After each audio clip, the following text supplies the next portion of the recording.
La vente au colis mystère s'installe pour la première fois à Grenoble jusqu'à samedi à la caserne de Beaune. Une offre rendue possible par une récente loi qui interdit la destruction de denrées non alimentaires, même si ceux qui font les bonnes affaires ne sont pas toujours ceux qu'on croit. Rien ne va plus pour les brûleurs de loups. Revenu mardi à 2-1 dans les quarts de finale de Ligue Magnus, Grenoble s'est incliné mercredi soir à Pôle Sud face aux Boxers. Ce sont les demi-finales. Après notamment un but refusé aux Isérois, le match de samedi toujours à Grenoble sera décisif. Et puis dans quelques semaines, les députés examineront un texte qui ouvrira la possibilité de demander une aide à mourir sous certaines conditions strictes. Auteur du livre Le serment de Berne, de la mort solitaire à la mort solidaire, Jean-Luc Romero-Michel, président d'honneur de l'Association pour le droit de mourir dans la dignité, est l'invité du JT.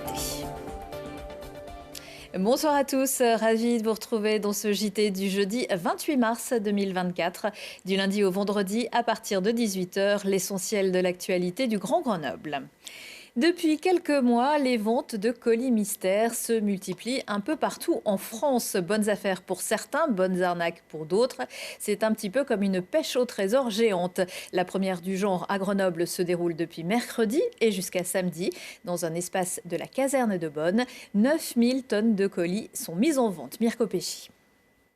Des ampoules pour voiture, un t-shirt et des bracelets de marque inconnue. C'est ce qui a été trouvé dans quelques-uns de ces colis mystères vendus dans une boutique éphémère à la caserne de Beaune à Grenoble. J'en ai acheté, c'est 14 € le kilo, j'en ai pour 25 balles. Et du coup, je me suis retrouvé avec des antennes de voitures GPS, un mug où c'est marqué I love la Grèce. J'ai bien trouvé un truc à faire avec. L'entreprise achète ces colis auprès de plateformes de livraison qui n'ont pas réussi à les livrer.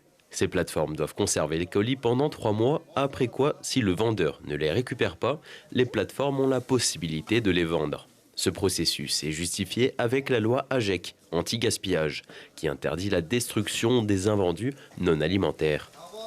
C'est la curiosité d'acheter à l'aveugle, c'est un jeu, et ça leur plaît beaucoup. Et après, les gens qui viennent et qui achètent, s'ils trouvent bonheur pour eux, ils le gardent pour eux. Et si ça leur convient pas ce qu'ils ont trouvé, ils le revendent. Ça fait des heureux de partout. Alors les mains palpent les centaines de colis et n'attendent qu'une seule chose, tomber sur le gros lot. Alors je vous montre un petit peu ce que j'ai trouvé. Donc dans ce carton-là, ça va être des batteries de téléphone avec la visserie. La première tablette. La deuxième tablette. Un grelot de... Je sais pas trop ce que c'est en fait, oui.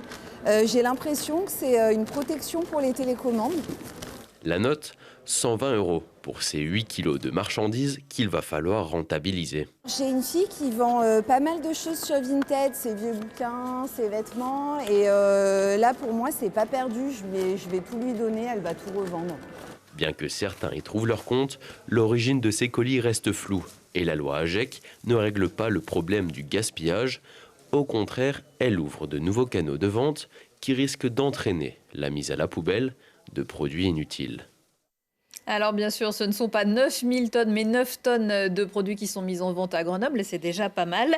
Chaque année, 2000 tonnes, cette fois-ci, 2 paquets en France ne parviennent pas à leur destinataire. Merci d'applaudir le nouveau contrat de ville. Mardi soir, c'est sur une scène plus habituée à accueillir des artistes que se sont retrouvés les représentants de l'État, de la métropole et des communes de Grenoble, Échirolles, Saint-Martin-d'Air, Pont-de-Claix et Fontaine pour signer le contrat de ville Engagement Quartier 2030. Une soirée officielle mais aussi festive avec plusieurs interventions d'associations pour mettre en avant la cohésion sociale, l'égalité, la transition écologique ou le plein emploi. Plus de 40 000 habitants sont concernés. Un contrat signifie qu'il y a plusieurs personnes qui signent le contrat. Là, il y a 5 communes et la métropole et l'État. Et chacun va abonder avec des fonds. L'objectif étant d'avoir des dispositifs qui se cumulent pour permettre de lutter contre les inégalités sociales. C'est des projets très concrets et ça vient contrebalancer ce que nous dénonçons souvent, c'est que le droit commun pour les 5 millions de Françaises et de Français qui habitent dans les quartiers prioritaires de la ville, ce droit commun, il n'est pas le même qu'ailleurs en France. Et il y a souvent moins de services publics. Les quartiers politiques de la ville, c'est des endroits où plus de 50% des habitants sont sous le seuil de pauvreté. On a là donc à la fois le fruit des inégalités de notre système social aujourd'hui et une concentration de ces inégalités à un seul endroit. Ce contrat de ville, on l'attend depuis longtemps. Il est signé pour 6 ans, c'est un grand événement. Il y a 10 quartiers qui bénéficient d'une aide supplémentaire pour mener des actions en matière de culture, de prévention, de jeunesse et d'accompagnement social. Et ces quartiers ont besoin de l'action de l'État, de la métropole, de la ville et des acteurs pour mener des innovations sociales, du soutien en général à tout ce qui se passe autour des dynamiques qu'il y a dans ces quartiers. Parce que ces quartiers, c'est pas que des problèmes, c'est pas que des gens qui ont des difficultés, c'est des gens qui ont des idées extraordinaires et qui ont besoin d'un petit coup de pouce, d'un petit accompagnement pour aller vers tout un tas de thématiques auxquelles tous les habitants et les habitantes ont droit, pas simplement ceux qui habitent dans les beaux quartiers. Et une centaine d'actions sont déjà prêtes à être lancées.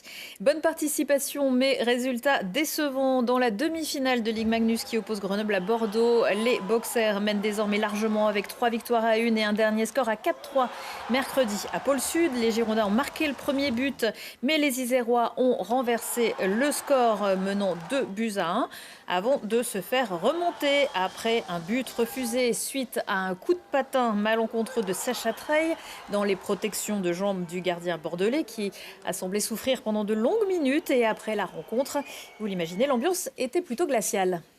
Ça coince pas, on a marqué 3 buts. Dans le hockey, là, tu marques 3 buts, tu gagnes. Les gens ici à Grenoble, ils pensent qu'on va toujours gagner par 7 buts. C'est pas, ça marche plus, ça. C'est play-off. Tu vois, 3 buts, tu devrais gagner. 43 chances de marquer contre 6. On donne 4 buts. On leur donne les buts depuis toutes les séries, c'est pas compliqué. On travaille fort, on marque des buts avec beaucoup de travail et on fait quelques cadeaux qui nous coûtent très cher à la fin. Donc voilà, c'est là-dessus qu'il va falloir bosser, essayer d'être plus régulier. Et puis comme je dis, le plus important c'est que le groupe garde de la confiance et on veut aller de l'avant avec les crocs encore plus longues. On a hâte d'être samedi soir. Et les Brûleurs ont besoin de vos encouragements lors du match 5 samedi à 20h15 en espérant que ce ne sera pas le dernier. Les autres rendez-vous sportifs du week-end, revoilà le FCG Rugby au Stade des Alpes, bien reposé. Après leur exploit chez le leader à Vannes, les joueurs sont impatients de recevoir Soyo Angoulême, 14e de Pro D2. Vendredi à 19h30, Grenoble est 8e. Tout est encore possible pour les playoffs.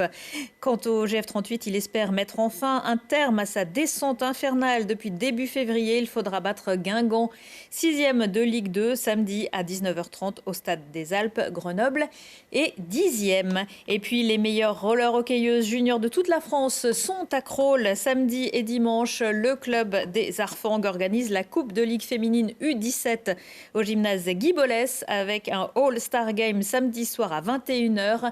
Les meilleures joueuses seniors dont une bonne partie de l'équipe de France seront là.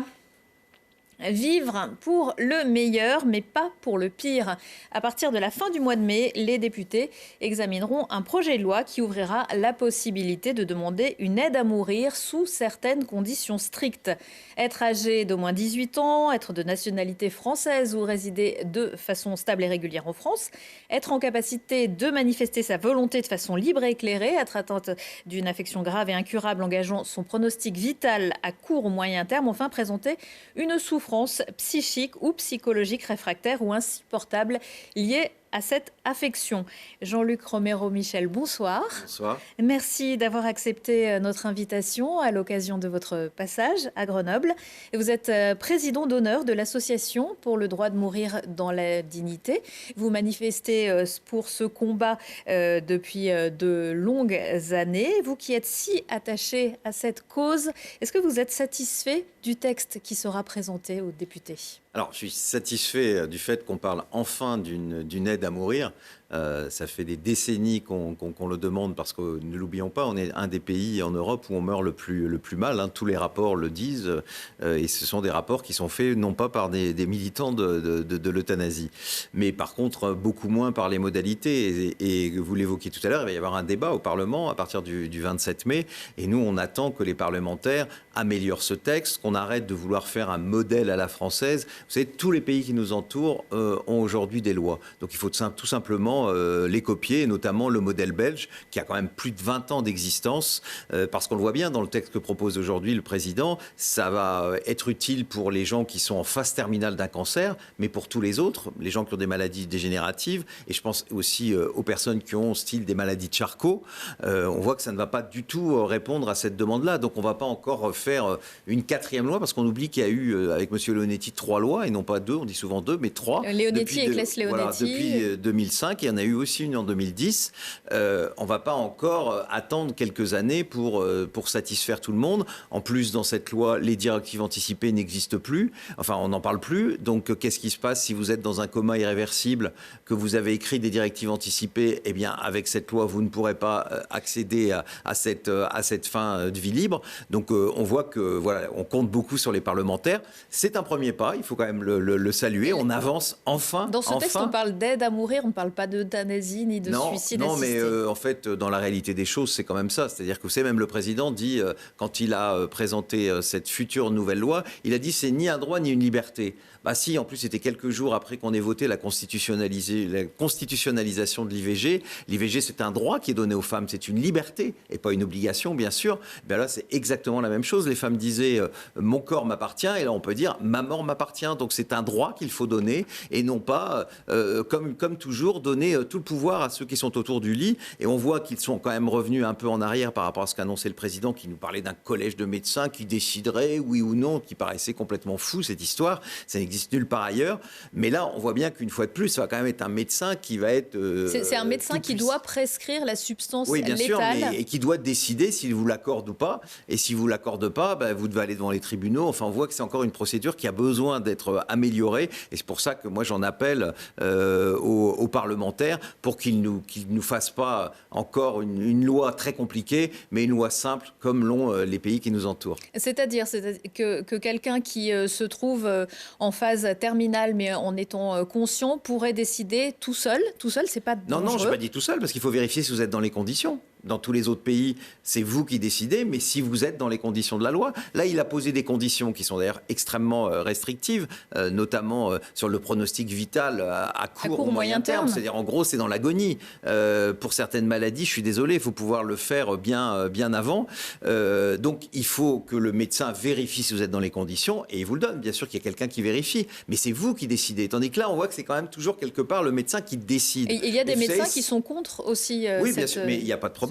Les médecins qui sont contre, il y a la clause de conscience. C'est pas parce qu'ils sont contre qu'ils vont nous imposer leur volonté. Vous savez, c'est comme pour l'avortement. Un médecin qui ne souhaite pas accompagner n'accompagne pas. C'est un nouveau droit. Comment vous allez vous battre pour faire changer ce texte ? Déjà, en étant partout, je suis aujourd'hui à Grenoble pour présenter mon livre dans lequel je donne justement les solutions. Je montre comment dire que la situation aujourd'hui actuelle n'est pas suffisante.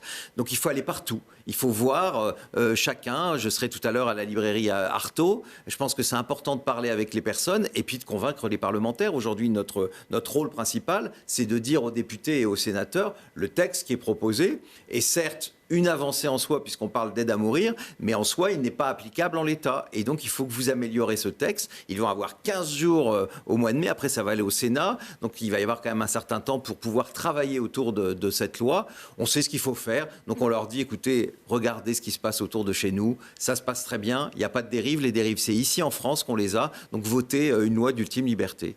Est-ce que si les médecins accordent leur autorisation, est-ce que ça veut dire que le patient, s'il est capable de le faire, il peut rentrer chez lui avec son produit létal et injecter cette dose tout seul ? C'est pas aujourd'hui extrêmement clair. C'est vrai qu'il y avait, on copiait un peu le modèle de l'Oregon qui est pas pour moi satisfaisant. C'est-à-dire que oui, on vous donne le produit, vous rentrez chez vous. C'est tout le contraire du modèle de solidarité. Moi, je veux qu'on passe de la mort solitaire à la mort solidaire. Et c'est d'ailleurs le titre de votre livre. Le sous-titre de mon livre, ouais. Mais je pense qu'il faut permettre à celles et à ceux qu'ils souhaitent de partir avec le produit, pourquoi pas. Ceux qui ont des familles, qui vont le faire ça entourés des leurs, avec évidemment un contrôle de ce que devient le produit, parce que je rappelle quand même que dans l'Oregon, il y a 65% des gens qui utilisent le produit, les autres, on ne sait pas ce que devient le produit après. Donc il faut quand même qu'on fasse un peu attention, c'est quand même des produits létaux, et il faut permettre à celles et ceux qui le veulent d'être accompagnés, parce que c'est la moindre des choses de pouvoir avoir, oui, si les choses ne se passent pas bien, de pouvoir avoir en plus une perfusion, parce qu'on sait qu'aujourd'hui,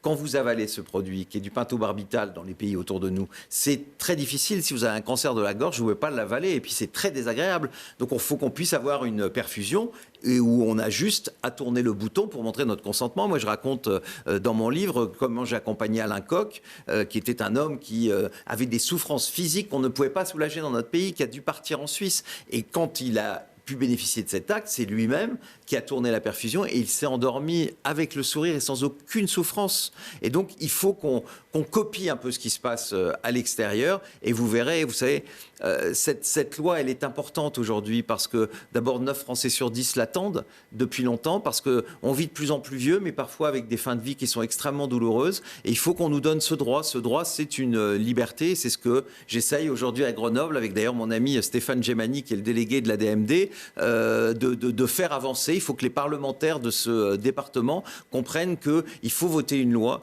qui permette à chacun d'avoir ce droit ultime. Merci beaucoup Jean-Luc Romero-Michel. Merci.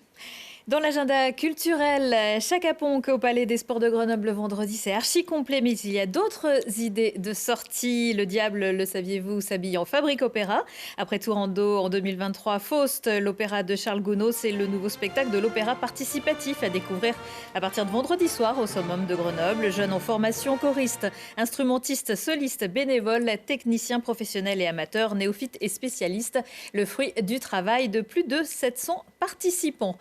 Ma mère n'est pas un ange, mais j'ai pas trouvé mieux. C'est la proposition du Turac Théâtre à voir vendredi à l'espace Paul Jargot à Crolles. Émilie Hufnagel poursuit son exploration généalogique de la famille en Turaki avec son théâtre d'objets qui ouvre grand les portes de l'imaginaire. Le festival Ojo Loco, le rendez-vous des cinémas latino-américains, s'achèvera dimanche, mais propose en attendant vendredi soir, salle Juliette Berthaud à Grenoble, une nuit blanche du cinéma de genre, de 20h à 4h du matin. 4 films à découvrir ou redécouvrir, avec notamment Ramon de Bigas Luna, pour voir les débuts de Penélope Cruz et Javier Bardem, ou La momie aztèque contre le robot, si vous êtes encore réveillés. Retour de l'actu dans 1 heure et en replay sur télégrenoble.net. On se quitte en musique pour s'offrir, comme Emmanuel Macron, une parenthèse brésilienne, mais avec une empreinte carbone bien inférieure. Et Deira Ringhar et Rodrigo Costa se produiront vendredi à l'Atrium au Fontanil. Un savoureux mélange entre musique brésilienne actuelle et traditionnelle, teintée d'une pointe de jazz et de solo endiablé. Excellente soirée à tous.